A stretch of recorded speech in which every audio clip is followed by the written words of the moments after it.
Well guys, I hope you're doing well. I hope everybody had a nice Christmas, and I thought I'd talk about this new problem that I'm having, and it's basically mold. And I'll try and focus on this here. So you can see that there on this node point here. Now this is the end of a leaf that just came off, but you can see here that this mold has gone into the wood. You can see just around there the bark is actually starting to turn a bit light brown reddish, and that's it making its way into the actual wood itself. Here's some more on this tip here. It's kind of hard to see without my camera focusing, and it seems to be a bit of a problem I'm having at the moment. And I'll show you here on some other trees. So here's one here which I had to prune off the tips because they'd gone moldy, and you can see, I don't know if that stopped it completely. It looks like the mold is going to start making its way down in there, and same here on this one. And there's quite a few trees in here that have gotten mold on them like that. It starts usually at the very tip here on the leaf tip, and that'll mold up and then work its way down the stem, and yeah, it's not good. If I want to be cutting the plants at this time of year, it would be to take cuttings, not to stop mold from growing. Here's some of them here, like, and particularly on any of the varieties that produce brabes.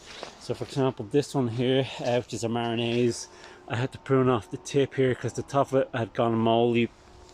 So as I said, this is a first for me. I've never had mold on my trees before, particularly during the dormant season, and I put that down to the greenhouse and lack of ventilation. So unfortunately, the way this greenhouse is oriented, I have it going at, I don't know if it's north or south, but anyway, the sun comes across this way during summer. So ideally I should have had the polytunnel going across this direction, but I have it gone that way. And then the wind generally comes across this direction, so I don't get any wind coming through the doors either end. And what I did have was cardboard up along these parts of the vents here on either end, and I did that in an attempt to just keep the heat in here to ripen the remaining, or the last of the figs that were here this year. And in fact, you can see on this here, these are some little figlets that will produce next year on this Marinese, and I really want to keep them there. I do not want any rot making its way down the stem, because as I said, this is a San Pedro and I won't get any other fruit off it. So what I'm going to do now is open up the two doors at the end here and the end there and keep them open. It's been relatively cool this year. We're expecting some relatively warm this year, and we're expecting some more warmer temperatures to make their way. Strange weather because we've had quite a cold. There's some more mold you can see forming on the tip there. It might be hard to see. I'll zoom in a bit. And usually what happens is, if my camera focuses, there we go.